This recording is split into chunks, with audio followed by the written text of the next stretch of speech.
Hey everyone, get the knee, Sleep Tanno here, the internet's busiest music nerd, and it's time for a review of the new Kodak Black mixtape, Lil Big Pac. This is the latest mixtape from Florida rapper and recent XXL freshman, 2016 XXL freshman, Kodak Black. He has been making waves on the trap scene for a few years now, earning nods from people like Earl Sweatshirt as well as Drake.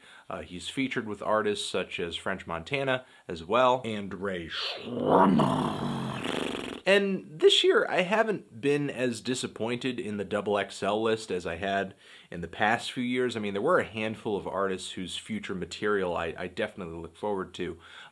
G Herbo, Denzel Curry, Anderson .Paak, Lil Yachty. I'm even semi-curious as to what Designer is going to drop this year. I mean, his material could be good. The Panda single has grown on me, admittedly. Panda, panda, panda, panda. I got bros in Atlanta. So I've been checking out the other XXL freshmen of this year who I'm less familiar with. Kodak Black is one of those artists who I haven't heard a full project from all the way through. I've heard a lot of his singles on YouTube, seen a lot of news items about him over the past couple of years. So I figured I would get into this one since a lot of people seem to be enjoying it, but I can't really say I'm liking it. And I can already see the tweets and the comments telling me I'm wrong and I'm stupid and he's authentic and bleh. And I don't really doubt Kodak Black's authenticity, but not only do I not enjoy this tape at all, but I'm not really seeing the potential for Kodak Black to appeal to me in the future either. For one, let's address the cancerous cover art on this mixtape, which was undoubtedly photoshopped using the latest in space-age cringe technology. And here's a little science for you. The speed at which Biggie and Pac are spinning in their graves right now, if we were to harness that energy, we could power the entire East and West Coast. But as far as the music goes on this thing, it's not much better. I have to commend Kodak Black for not going the auto-tuned and the crooning route that everybody's trying to go for these days. You know, he's seriously trying to spit some bars and deliver some flows on this tape. The problem is that Kodak's delivery is flatter than an SUV's tires driving up a hill of stainless steel nails. Not only is his flow off-tempo, it's super slow and drawly and not really engaging. Reminds me of a fusion of Lil Wayne when he's at his most squirrely and lean-soaked, and Gucci Mane when he's at his most incoherent. And when I do understand what Kodak Black is saying, it's not even remotely clever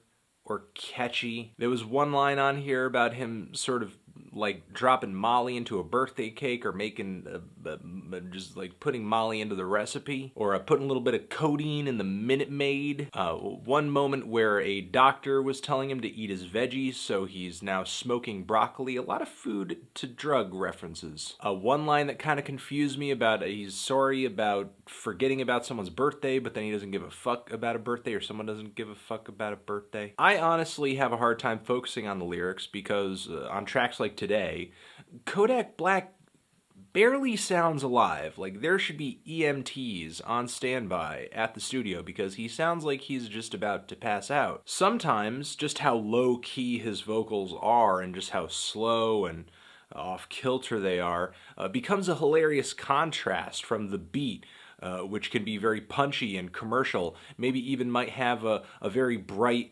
memorable, sharp hook, like on the song Too Many Years, which has a fantastic vocal feature from PNB Rock. That dude really left it all out there on the track. I'm interested in hearing him appear on other people's songs because I think he killed this hook. But then once we switch into Kodak's verses, he's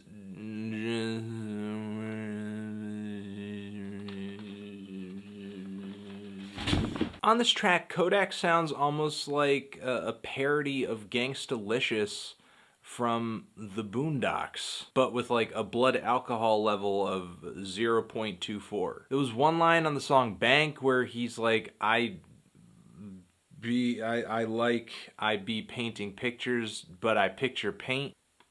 What? I'm just so confused. You know, the lyrics aren't really that interesting, which again, I don't expect every rapper I come across to be top-notch poet, okay? All right, I'm not sort of holding every rapper to that standard.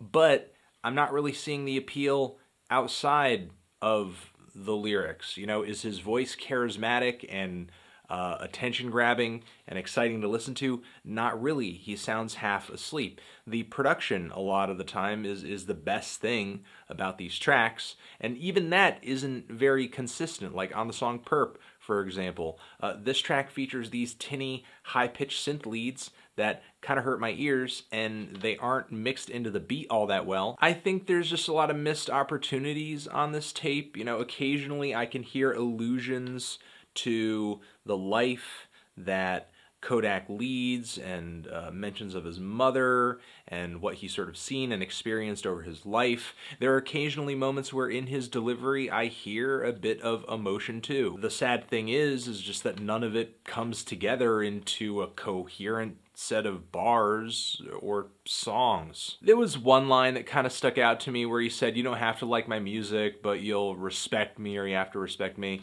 And I kind of feel like I'm at that impasse right now. You know, he seems like a kid who's making the music that he needs to make in order to make waves within the music scene where he wants attention. As far as what he says in his music, I mean, I really have no reason to have anything against him as a person, but this tape is really not for me, unfortunately. Even without the lyrical component, I mean, I would love to hear Kodak Black just sound a little more sober, sharp, and alive and energetic on his own songs. I'm feeling a strong 3 to a light 4 on this project. Transition. Have you given this tape a listen? Did you love it? Did you hate it? What would you rate it? You're the best. You're the best. What should I review next? Hit the like if you like. Please subscribe. Please don't cry if you disagree with me strongly on this review.